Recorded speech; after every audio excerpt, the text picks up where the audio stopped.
वो सम्मिलित हैं। लोग वो बता रहे थे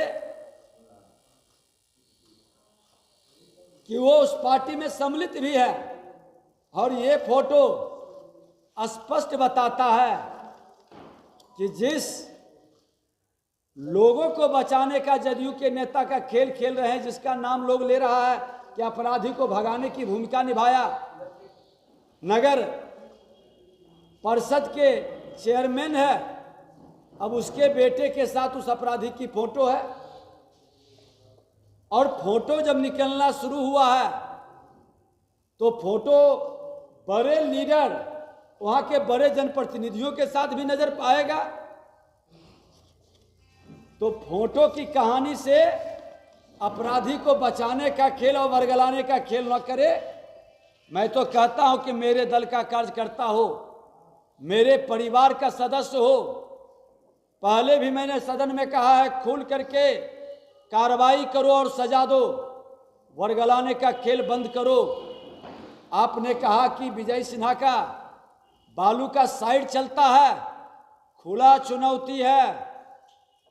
माननीय सांसद ललन बाबू, आपके जो जदयू के जिला अध्यक्ष और लटक हैं, जो कई लोग प्रेस कॉन्फ्रेंस सम्मिलित रूप से कर रहे थे, एक भी बालू से जुड़ा हुआ मेरा या मेरे परिवार का प्रमाण है तो आप सार्वजनिक करिए, और नहीं करते हैं तो फिर माफी मांगिए और इन लोगों पर कार्रवाई करिए।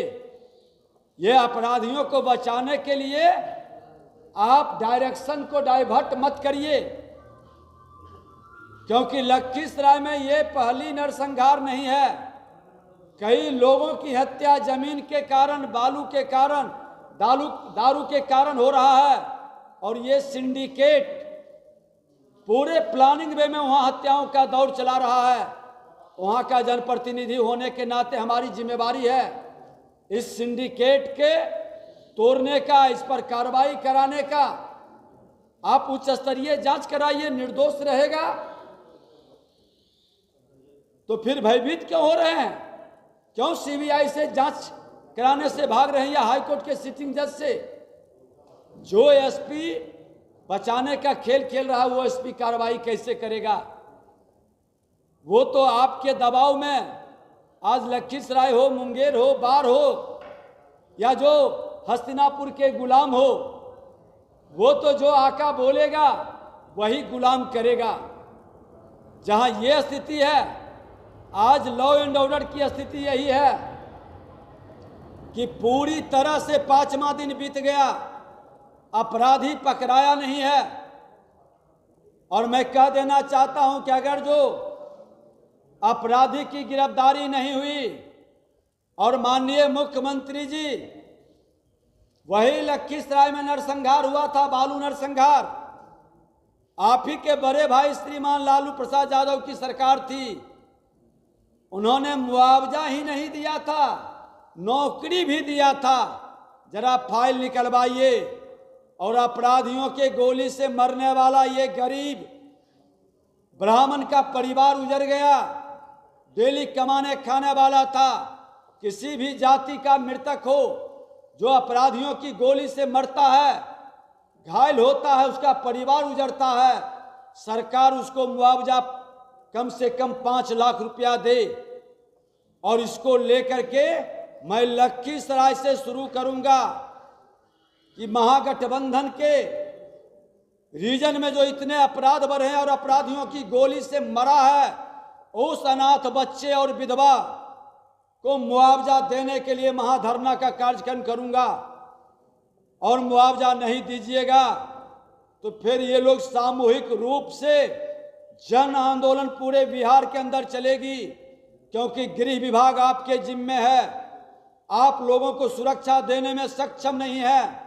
बिहार के अंदर हत्याओं की दौड़ चल रही है। अब तो अपराध पहले नुक के छुप करके रात्रि में होता था, अब अपराध खुलेआम दिन में। आज नालंदा आपके गृह जिले के अंदर एयरफोर्स के जवान का घर के आगे ही गला रेत करके 1 बजे दिन में हत्या कर दिया। इसी तरह की घटना जमुई के अंदर दो लोगों को गोली मार देती है, मौत हो जाता है। एक दिवाकर यादव को चैलेंज दे करके प्रशासन में जाकर वो शिकायत करता है, फिर भी आकर के घर पर गोली मार देता है। गिरोह सब आपके सत्ताधारी दल से जुड़ा लोग है। क्यों कार्रवाई से आप हस्तिनापुर का गुलाम भ्रष्ट प्रशासक को जो थाने का डाक लगाता है और खुलकर वसूली करता है, ऐसे लोगों को, ऐसे निकम्बे लोगों को आप लखीसराय के अंदर बैठाते हैं। जिले के अंदर अच्छे पदाधिकारी को आप क्यों नहीं बैठाते हैं? आज लखीसराय हो, बेगूसराय हो, जमुई हो, मुंगेर हो, आप तमाशा बना करके रख दिए हैं। वैशाली के अंदर जवाब देना होगा मुख्यमंत्री जी को। और गलत आरोप लगाने का विपक्ष आपके आरोप से नहीं घबराता है। खुला किताब है, खुल करके जांच कराइए। सत्ता में आप बैठे हैं कि बालू माफिया विजय सिन्हा है या बालू माफिया आपके सत्ता में बैठा लोग है, राजद और जदयू से जुड़ा लोग। बालू और दारू से ये सिंडिकेट कौन अरबपति और खरबपति बन रहा है? हर थाना प्रभारी करोड़पति बन गया। इस पर आपका बयान आना चाहिए और उच्च स्तरीय आप जांच कराएं, और नहीं जांच कराएंगे तो जन आंदोलन शुरू होगा। मुआवजा हर हाल में देना होगा, क्योंकि आपके लापरवाही से, प्रशासन की गैर जिम्मेदारी से इन लोगों की मौत हुई है। और आप मुआवजा का घोषणा करें, एक सप्ताह के अंदर नहीं करेंगे तो एक नया जन आंदोलन शुरू होगा।